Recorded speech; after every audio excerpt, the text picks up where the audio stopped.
right, and welcome in. It is another Tuesday night here. My name is Connor Riley. This is Connor in coverage, talking the latest in Georgia news, football, obviously, recruiting, anything else sort of happening within the world of Georgia sports. It's been a busy past, week. Obviously, you're coming off the Darian Kendrick and a Rick Gilbert highs a week ago, and then Sunday you have the Brandon Turnage situation where it looks like he might be entering the portal, but he says hold off on that. You have them offering another defensive back. You have then on Monday, Big Bear Alexander announcing he is decommitted from the program. We're certainly going to touch on both of those topics tonight and what they mean. There's news coming out today that there is gaining steam for a potential 12-team playoff. The College Football Playoff Committee is going to meet on that next week, and we'll get a better idea of where that stands there. We're going to touch on that a little bit tonight and how I think that ultimately impacts Georgia and really helps the program out in terms of what they're trying to accomplish. But again, busy time of news, busy time of year. Really, there's no offseason. Obviously, huge recruiting weekend on tap this past weekend. It's going to be a really big month of recruiting visits. So we'll cover all that on tonight's show. Obviously, we're going to take your questions there at the end of the night. If you have any, drop them in on YouTube. If you're listening on the podcast platform, thank you. We have this up on Spotify, Apple, SoundCloud, Google Play, really wherever you get podcasts. So we appreciate you guys downloading and subscribing there. We also do this 8 p.m. every Tuesday night on YouTube. I will say I will not be here next Tuesday. I'm on vacation next week, so I'm going to be off next week, but we've got a loaded show for you guys tonight. And so without further ado, let's dive into really a first thing, the thing that I sort of went back the last couple of days and research went over and thought, all right, how do I advance this Bear Alexander story? Obviously, big news happens on Monday with him announcing that he is decommitting from the program. You see here, give me 1 second as I try and get this video-wise set up. You see him here with the statement he put out. He did visit Texas A&M this past weekend. Bear Alexander, I believe the number 26 overall player in the class, was at the time Georgia's highest-rated commit, saying, I am blessed and appreciate the opportunities that Georgia has offered me to be a part of the Bulldog family. The landscape of football has changed tremendously since I last visited with schools, and though still one of my top choices, I am officially decommitting from Georgia and reopening my recruitment. I want to thank Bulldog Nation for all the support over the time of my commitment. Hashtag Go Dogs. So, Bear Alexander decommits. It's a loss for this Georgia class, a class that is going to sign up to 5 defensive linemen, and Alexander may have been the best in the country in terms of what he does and what he's able to do. He was in Athens that first week. I still think that's very telling that he made an effort to come to Athens first. That was his first visit. Got to meet Jordan Davis. Pictures were circulating online of that visit and how much he really appreciated. Obviously, you guys probably all saw the video interview Jeff Sintel did with him, and it sort of seemed like he was locked into his decision, and Jeff, and it's sort of citing sacred ground, compared him to a Richard LeCount type figure in terms of this recruiting class. And anyone that knows Richard and followed his role in that 2017 cycle, that's no small compliment. That means a lot coming from Jeff. Alexander takes a visit to Texas A&M this weekend, hangs out with Nick Williams, the former Georgia support staffer, who's, I think, going to play a very important role in the recruitment of Alexander. Was there with Dion Bowies as well, a 5-star current Georgia commit, now Georgia's highest-rated commit. He's also got close ties to Williams, so I think if anyone was paying attention to this recruitment, it shouldn't come as a real surprise. This was always going to be a decision that, even though he was pledged to Georgia, was going to go up until signing day and until he signed and arrived on campus. So the fact that he does decommit, while a little bit of a bummer, it's not exactly a huge surprise to anyone really following his recruitment and following the sort of ins and outs of this. And again, I do find it telling that he did say that he's still going to consider Georgia going forward, and I expect him to be back taking an official visit to Georgia. He was here on an unofficial. He's got officials, I believe, scheduled for Miami and USC, and that tells me that he just really wants to sort of see this whole process, which for these recruits that have been cooped up and haven't been able to go visit and meet coaches face-to-face, you understand that. You knew the visit to Texas A&M was always going to happen. You knew he was probably, given the proximity, him being from the Dallas area, was always going to take multiple visits to Texas A&M. But I would also point out that Georgia, I still think, has a chance to land him. Ultimately, do I think they do? Honestly, compels me to admit I don't. But Kirby Smart has been in this situation before. Obviously, when you recruit as well as Kirby Smart does, you're going to miss on some guys, and you're going to have some big-time recruits who ultimately decide to back out of your class and ultimately end up elsewhere. This is the 4th time since Kirby Smart has taken over as the head coach of Georgia that he's had a 5-star prospect decommit from his program. And while it seems kind of crummy right now. I think if you go back and look at some of those other guys, those other 5-star prospects that did decommit from Georgia, and sort of how Georgia recovered and where they else went in that recruiting class, I think you feel pretty good about Georgia's ability to recover, and we'll sort of touch on this at the end with the guys Georgia can recover with, and I would include Alexander in that as well. But you have to go back to the 2019 class to really see the last time that Georgia had a 5-star player decommit. And they actually had 2 decommit in about the span of the month. In October of 2018, Jaden Hazelwood, who was a longtime Georgia commit at that point, backs off his pledge to Georgia. He ends up signing with Oklahoma. He was the number 4 overall player in the 2019 class, had a great career at Cedar Grove High School. And in that class, Georgia still ended up signing 5-star wide receiver George Pickens, who they added on National Signing Day after Hazelwood had already enrolled at Oklahoma. They had 4-star Dominic Blaylock, who looked pretty good his freshman season before tearing his ACL injury, and then 4-star wide receiver Micaiah Tung, who has since transferred out of the program. They also brought in Lawrence Cager as a grad transfer that year, and he had a strong season in his 1 year at Georgia as well. So even though they miss out on Hazelwood and the talent that he had, one, I think they did about as good a job recovering and bringing in still a strong receiving class. And 2, Hazelwood hasn't exactly lit the world on fire at Oklahoma. Tore his ACL last summer, only had 4 catches last season. In his first 2 years at Oklahoma, has just 23 catches for 323 yards and a touchdown. So those numbers, again, a little bit worse than what Blaylock and Pickens have done. And so you feel pretty good about who Georgia was still able to bring in as a wide receiver in that 2019 class.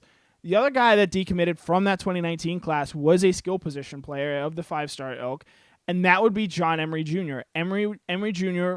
was the number 2 overall running back in that class. He was the number 13 overall player in the 2019 class, according to 247 composite rankings. And after Emery Jr. decommitted, he ultimately ended up at LSU. Again, I think similar to Alexander, that's not a surprise, given he was a Louisiana kid, backs off his commitment, ends up signing with the home state school there in LSU. Georgia rebounds and signs Kenny McIntosh after Emery decommitted. Now, McIntosh was in the mid-180s, or in the mid-hundreds when he committed and signed with Georgia. But I think anyone that has followed Georgia and followed McIntosh in particular can say that he's outplayed that recruiting ranking. And if you conversely look at Emery Jr., he hasn't lit the world on fire at LSU, has 566 rushing yards and 7 touchdowns through 2 seasons. But while McIntosh has had to contend with guys like Kendall Milton, Zamir White, James Cook, Emery Jr. had a head and shoulders lead over everyone in terms of talent in that LSU running back room. You could say Clyde Edwards-Helaire, and you'd be correct there. But even then, he didn't have a great season last year for that LSU offense in terms of rushing productivity there. So you look at those 2 offensive skill players, guys that were Georgia counted on being big parts of this future offense. They decommit. Georgia ends up, in Hazelwood's case, getting a 5-star in George Pickens, who has been better than Hazelwood, though Pickens does have the ACL tear this season that will at the very least limit him, and we'll see what he ultimately looks like if he ends up getting back on the field. And then a guy in Kenny McIntosh who, Mike Griffith, Kenny McIntosh is the best all-around running back on Georgia's roster right now. So you feel pretty good about how Georgia recovered there with those 2 guys. And again, I mentioned that those are 2 guys Georgia didn't end up getting. But there's still room and time for Georgia to get Alexander. Alexander did say he was going to consider Georgia. I expect him to take an official visit here. And while personally, and again, this is just speculation, it's not inside info, I don't think he ends up in Georgia's class. I think he ends up going and signing with Texas A&M, just given the connections and how bad Texas A&M, I think, really wants him. Not that Georgia doesn't want him to similar levels, but that is a guy A&M cannot afford to lose. Denylin Morissette, a commit in Georgia's current recruiting class, and a guy who's been a very vocal recruiter on the recruiting trail, sent out this tweet after the Alexander news dropped. Don't worry about that loss. We're going to get it back. And that is not at all how I should have said that. But there is sort of a history here with Georgia losing a 5-star commitment and then getting him back. And it happened actually on the defensive side of the ball. Going back to the 2018 class, Adam Anderson, current Georgia outside linebacker, ended up signing with Georgia, number 18 overall player in the class. Was at one point a Georgia commit, backs off that pledge, flips to LSU with a couple of his Rome High School teammates, but ultimately ends up back in Georgia's recruiting class. In that same 2018 cycle, and again, you can understand why Adam Anderson would consider a program like LSU, just given the guys, the edge rushers they've sent to the league. and also who Georgia signed as edge defenders in that same class. Brenton Cox, who obviously we don't need to touch on what happened with him at Georgia, but then Azeez Ojulari. That was a really talented group of edge rushers, of pass rushers that Georgia was bringing in. And Georgia was still able to convince Adam Anderson to come rejoin the class because they never sort of gave up on him and continued to build that relationship. Now, granted, Anderson was from Rome, Georgia. Alexander is from Texas, so you are sort of fighting against state lines there. But you look at Adam Anderson last year, 6.5 sacks, and I think he can be one of the top pass rushers in the league this year. So, the defensive track record there, Trey Scott is still, I think, an excellent recruiter for Georgia, and while Nick Williams is Nick Williams, and there's nothing that can really be done about it at this point, Trey Scott's going to be at Georgia for a while. I don't know if I can say the same thing about Nick Williams, and I think that goes to speak on just how highly I think of Nick Williams, and I can give you a sort of real example here. Let's say Dan Lanning gets hired as a head coach somewhere next year. A high power group of 5, Power 5 school potentially as well. I think that highly of Dan Lanning. I think Nick Williams would be an excellent hire to either go work with Dan Lanning or to possibly replace Lanning as the outside linebackers coach. It'll be interesting to see what Georgia does with its support staffer, Will Muschamp, just given his notoriety and how well he's done on the recruiting trail. But it would not surprise me in the slightest if Nick Williams is only at A&M 1 year and then next year he's an on-field position coach. That's kind of why maybe you think he makes the move that he does. And, conversely, you look at a guy like Muschamp. Yeah, sure, we're not talking about Muschamp a whole lot right now, just given the news with regards to Alexander. But when you bring him in as a support staffer and you see the popularity that he has with prospects, like, say, a Kamari Wilson, a Keon Sapp, guys in the secondary, eventually that is going to play off. So if bringing in Muschamp meant that you ultimately end up losing a guy like Williams, that is going to have some effect on your program. And I said on Brandon Adams' show this morning, it's sort of like a tax, Will Muschamp tax. It costs you Nick Williams. But at the end of the day, Bear Alexander, whether you get him or not, Georgia's still going to have to sign really talented defensive linemen. Guys like Michael Williams, who already visited Georgia. Christian Miller is a name to know now, especially following Alexander's decommitment. Travis Shaw, someone who I believe came in at the number 3 overall player in Rivals' updated recruiting rankings. So you're going to have to sign a lot of those guys. Walter Nolan as well. And Georgia stands in great position with all those guys. So while Alexander might be a unique talent and could very easily be the best defensive lineman in this class, I still think Georgia is well positioned as it sits right now on June 8th to recover from the decommitment that Alexander made. Again, it's not like this happens on December 16th and then he's at Texas A&M the next day. Georgia's got time to continue to work the relationship, not just with Alexander, but with other players in the class. So as recent history has shown us here, is it the best thing in the world for Georgia? No, but they've shown they've been able to recover and in some cases even bring the prospect back in to the fold for that recruiting class. So yes, the Alexander news stinks, but it's not exactly the end of the world here. So that'll be our first topic for the night. My name is Connor Riley. This is Connor in Coverage. If you've got questions, ask them. We'll get to them at the end of the show. Busy time. Obviously, we touched on Alexander news there at the top. We're going to touch a little bit here on playoff expansion going up, and then at the end of the show, last segment, we're going to do defensive backs. Darion Kendrick, first photos of him on campus today coming out. We'll share those with you guys as well. But our next topic of the night, and again, if you have questions, go ahead and ask them and get them in there. Possible playoff expansion. There was a report today from Pete Thamel, which had sort of backed up something that had been reported in The Athletic back in April by Andy Staples and Stuart Mandel, that the current favorite for playoff expansion is a 12-team model. And, oh no. Well, so I had a full screen ready to be made and read off of, but it looks like I did not import that. But essentially what Thamel had said is that the 12-team model is gaining steam among both TV executives and conference commissioners. And I think there are a couple of reasons for this.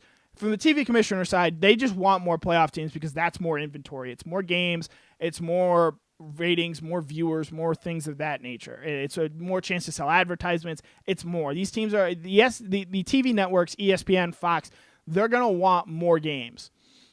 And if you're the team side, there are a couple conferences that are more motivated to get more teams and more specifically automatic qualifiers into the college football playoff. If you look at the Big 12 and in the Pac-12 as well, they want an automatic qualifier because unless you're Oklahoma, you've had a hard time if you're from that league consistently getting into the college football playoff. So now, if you turn your de facto conference championship game, which makes those all the more interesting, into your automatic berth, that is going to get you into the college football playoff and guarantee you a spot in there every year. I would also point out that if you're a Power 5 team as it currently exists right now, you do not have a chance to win your way to into the college football playoff. You just don't. The way the college football playoff is currently set up is incredibly restrictive and is really only set up for maybe 8, 9, 10 teams in a given season to make the college football playoff. But if you do open that up and do put in, say, an automatic qualifier, I do think that opens up more teams. And ultimately, I think that helps the sport because I think what we've got right now is a bit of an oligarchy, where essentially a few elite programs, and I would even include Georgia among them, have real control of not just getting into the college football playoff, but the trickle-down effect of that, of getting the top recruits. And if you're able to show more schools that are able to get in the playoff in a somewhat consistent manner, it's going to make those schools more appealing to recruits. And so at the end of the day, if you're able to disperse the talent a little bit there, I do think that's going to help.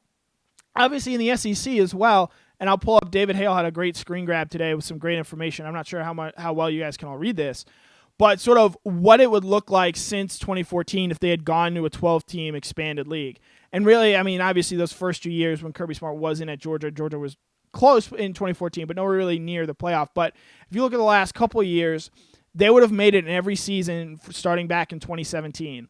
And so I think the 12-team model, if you're the SEC, it gets you not just to 2 or 3 teams, but possibly even 4 in some years. Like this past season, you were seeing, I think, Florida, Georgia, Texas A&M in the college football playoff to go along with Alabama. So if you're the SEC, you're on board with that as well. And I think the Big 10 as well, because in more years than not, a Wisconsin, a Michigan, a Penn State, I think the clear second best team in the Big 10 is going to end up getting into the playoff. Now, does this ultimately create more parity, create more champions? I don't know. I think the last 3 seasons, certainly the last 2 with Alabama and LSU, nobody was beating those teams. But, you know, you think back to, say, 2017 when it was Georgia-Alabama in the title game. Could one of those teams have gotten upset in an early round game and maybe we have a different title winner or something along the lines of that?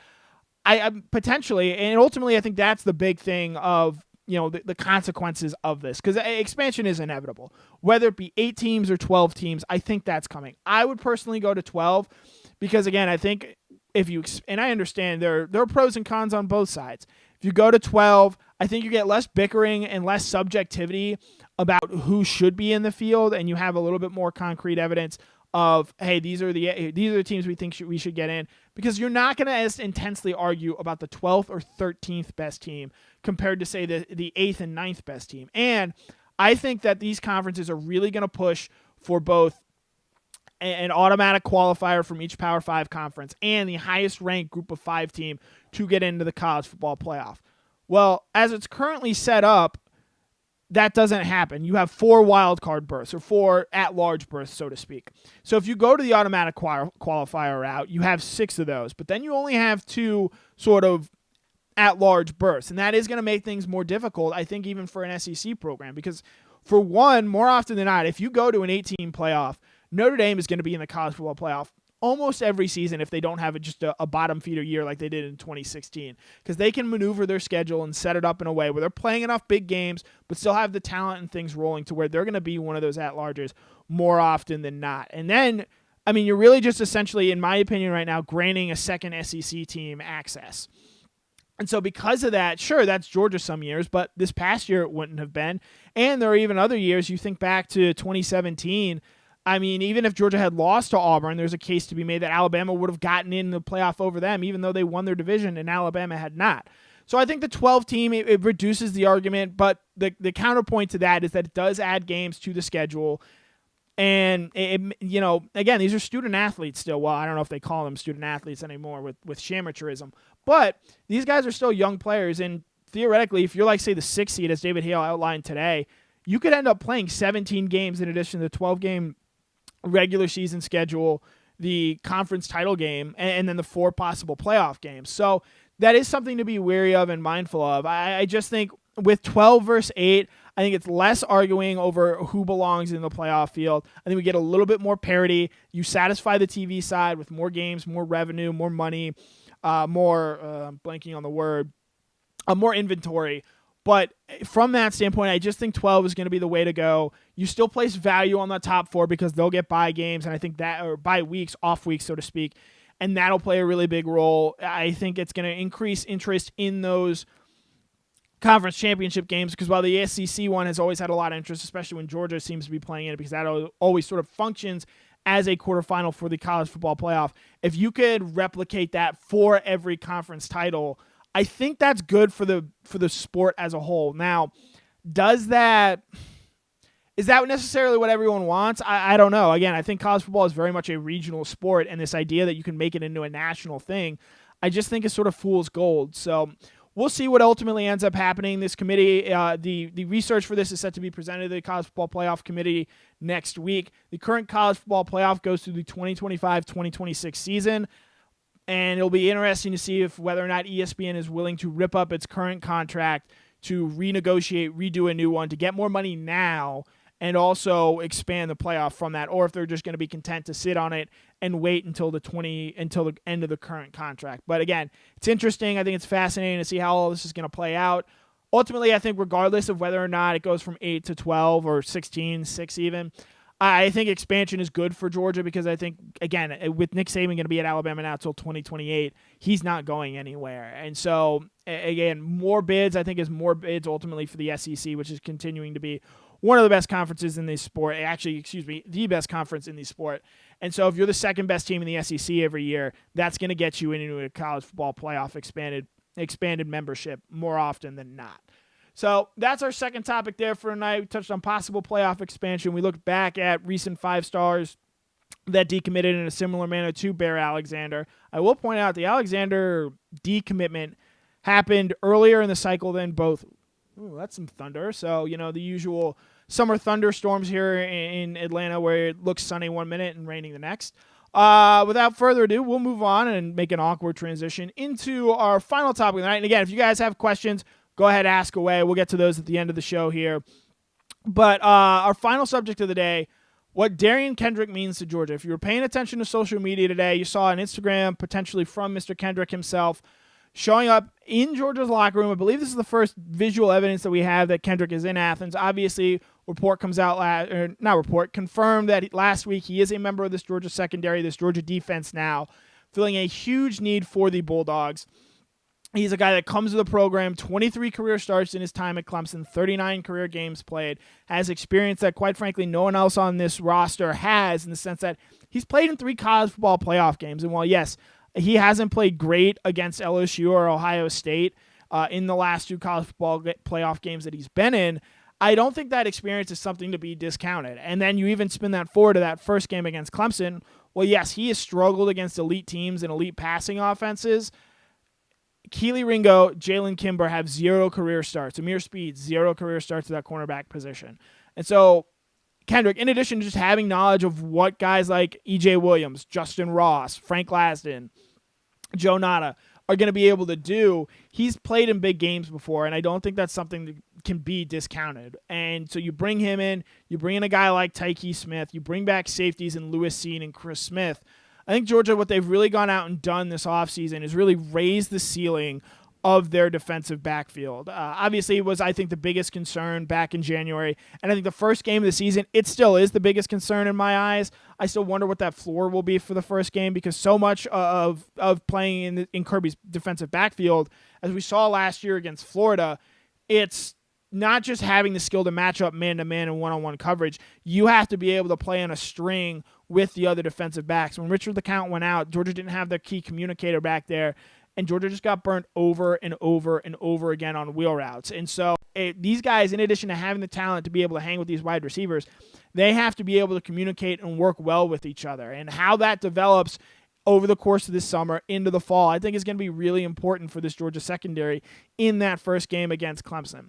Quite frankly, if Georgia was opening against, say, UAB, and then they played South Carolina, and then Vanderbilt, and then played, say, Clemson in the 4th game of the season, I don't know if the secondary is the same level of concern that it is at the first game of the season. But because they open up with the Clemson, because they're playing DJ Uiagalelei, because they're playing that possibly potent Clemson passing offense, I think because of that, there is a little bit more concern. Whereas I think the end of the season, quite frankly, I don't think the defensive backfield is a Game 13 issue. I think it's a Game 1 issue where yeah, it might not be great to start the season. It might take some time to gel and come together.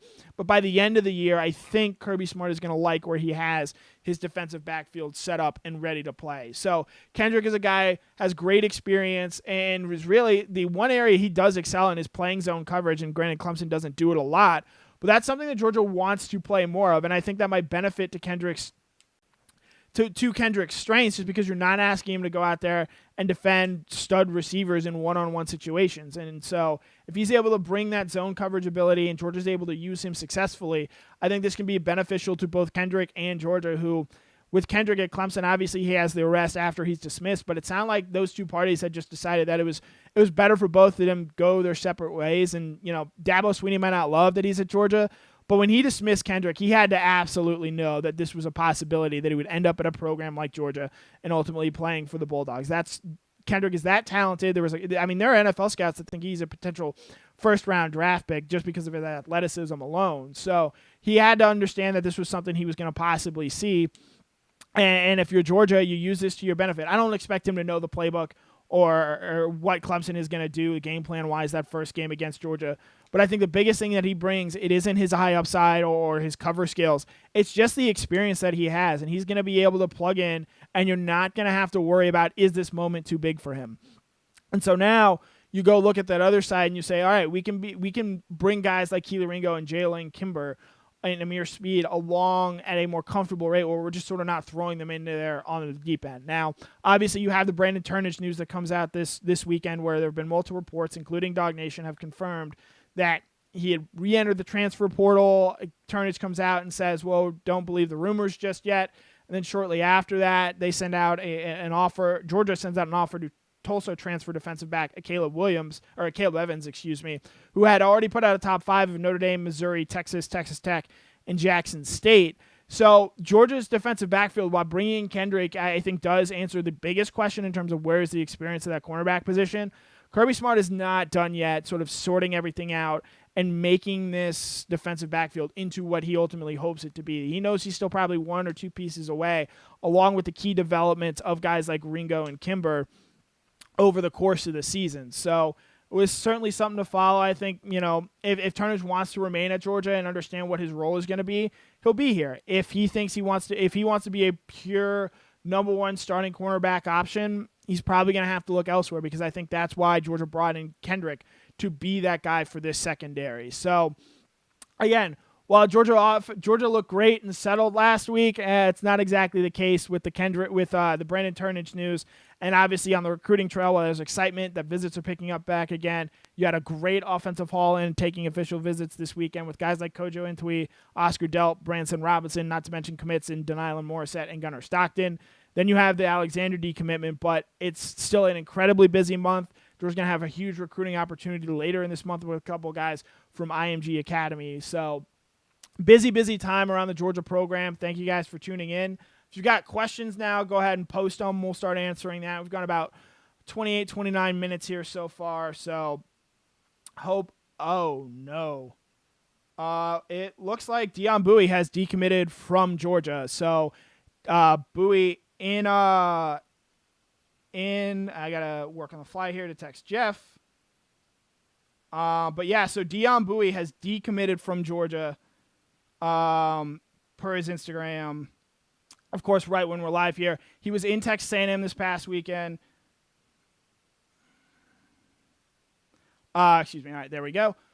He was in Texas A&M this past weekend with Nick Williams, with Bear Alexander. Again, Bainbridge native, same as Williams, same as Kirby Smart as well. Georgia has now lost 2 5-star commitments this week. That is a really tough look for this Georgia program and for the recruiting class. And again, I think you can tie this all back to Nick Williams. Very important in the recruiting factors of those guys. And so because of that, you have the decommitments that you have seen. Bowie, the number 29 overall player in the class. Georgia has now seen their top 2 prospects decommit from the Georgia program, and so you have that. Obviously, Alexander and Bowie are tight. They pretty clearly formed a bond at Texas A&M this past weekend. I think that's going to be one where I still think Georgia has a much better chance of landing him back in the class, just given his proximity and given the position that he plays. So, again, breaking news here. Dion Bowies decommits from Georgia, second decommitment from a five-star prospect this week. Breaking news. I'm pulling you guys' comments up right now. I'm sure you are less than thrilled at this development, but hey, this is what happens sort of when covering things. So let's see. Yeah, got a 404 dogs. Nick Williams leaving Georgia has hurt the class early on. Absolutely. I think that's an undeniable fact when you have two five-star prospects, guys who are as talented as Bowies and Alexander choose to make that decision. So we'll sort of see how this develops and how this process is and if Georgia can get Bowies back in the class. But, he was a guy that had been considered very solid at Georgia prior to visits opening up, prior to Nick Williams heading to Texas A&M, excuse me. So big turn of events here with Dion Bowies announcing that he is decommitted from the program per his Instagram account. And so that's just not great. It has not been a great sort of run of things with Georgia on the recruiting trail this week. And it's really, again, I think you can tie a lot of this back to Nick Williams, who, again, we've written about this before, we've talked about it. He was a key recruiter for Georgia, for guys like Lewis Seen, for guys like Keely Ringo. He was an absolute asset to this Georgia program, and he makes the decision to go to Texas A&M. Now, we don't know the backstory, what led to this, or what led to him going to Texas A&M, but it's pretty clear right now that has helped Texas A&M, certainly in its standing with Bowies, with Big Bear Alexander, and it's hurt Georgia because you've had your two top commits entering this week back off their pledges in back-to-back days. And so because of that, I think it's really, really difficult right now for Georgia to sit here and say that, yeah, we could have absorbed the loss of Nick Williams. Now, as I laid out at the beginning of the show, again, Kirby Smart's lost five-star commitments before, and he has proven that, A, they can recruit, B, they can get them back in the class potentially, as was the case with Adam Anderson. So as tough as this is right now, back-to-back days, Georgia losing a five-star commit, notably after they both visited Texas A&M and Nick Williams, who was down there in College Station. This is still a long way to go. In fact, you're going to see probably a good amount of guys decommitting and backing off pledges around the country, just given these guys are allowed to go visit campuses. They're allowed to go see places elsewhere. Now, the Bowies was considered rock solid, and now he's probably a much more contested recruitment. Texas A&M, Florida State, a name to monitor there as well. Probably Florida going to try and get involved in the commitment of Dion Bowies. So, again, breaking news here, Dion Bowies decommits from Georgia, second decommitment this week, second five-star decommitment. Both of those decommitments were at Texas A&M. So because of that, obviously it's a tough look here for Georgia on the recruiting trail of late. But again, we're months out from National Signing Day. Georgia's got plenty of time to get back in the good graces with both Bowies and Alexander. These guys are going to take their times, I think, and make their decisions when they feel more comfortable with it. Anthony Spano, tomorrow's Dog Nation Daily will need some tissues. Yeah, absolutely. So, got a 404 dogs. Why didn't Kirby try harder to keep Nick Williams? That's a good question, and we don't know the answer to that right now. We even got a chance to talk to Kirby since Nick left for Texas A&M. Georgia brought in its own high-profile support staffer in Will Muschamp this offseason. And so part of you wonders, are you paying sort of a tax, so to speak, by bringing him in and saying, hey, this is a guy who we can have in our program for a few years, and did that potentially cost you a Nick Williams? Or is Nick Williams doing what's best for his own career and branching out of Georgia? Again, he played at Georgia, understands this program very well, from Bainbridge, Georgia, the same high school and hometown of Kirby Smart, and maybe trying to set himself up to where he is attractive not just to coaches that he has worked with, but a wide net of coaches as he tries to get into that on-field coaching role, because this is a guy that is pretty clearly very well thought of by both Jimbo Fisher, a title-winning coach at Texas A&M, and Kirby Smart, a guy who is, I think, knocking on the door of winning a national title. And so Nick Williams, I think this has pretty clearly had a very big impact on this Georgia program. So Trevor Bond points out, yes, UGA can still have a top 4 class. They could end up with both Bowies and Alexander back in the class. I wouldn't rule them out.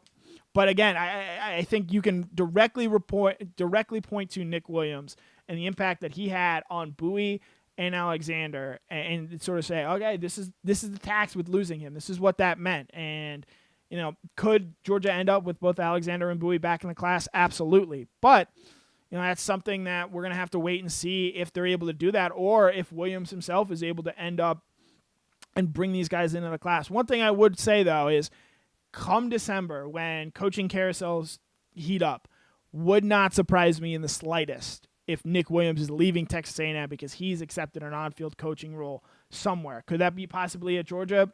It depends on what happens, I think, with Dan Lanning and some other members of the defensive staff, but he's absolutely a guy who I think is going to make his way into an on-field coaching role and really help a program out, as he did so at Georgia with guys like Keely Ringo and Lewis Cine, and is already clearly doing so at Texas A&M with guys like Big Bear Alexander and Dion Bowies, who, again, refreshing the news here, Alexander decommits on Monday, Bowie decommits tonight, 2 5-star prospects decommit in back-to-back days. Obviously it's not the end of the world. These guys have not committed. They have not signed anywhere else yet, but I think it's pretty clear that this is the impact that Nick Williams had on the Georgia program. So, let's see. Well, Brian Kephart brings up that, you trade that a recruiter for a better on-field presence in Muschamp. Muschamp's not going to be on the field this year. He is in a support staffer role, and so it sort of is a one-for-one.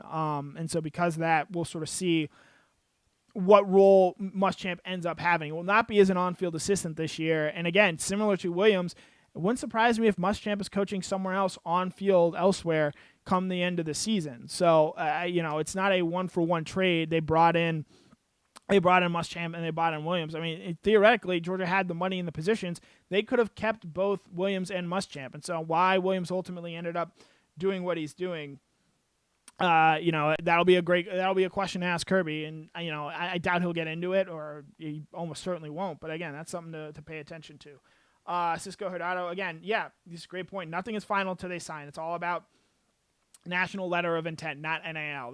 That NIL is name, image, and likeness. National letter of intent is NLI. You will not be the first person to get tripped up by that, and I can assure you that'll happen quite often. Yes, JC Gobble, great point. These kids are processing a ton of information. Yeah, there's a lot changing and moving really quickly with these guys just getting to see schools now. It's something they didn't get to do.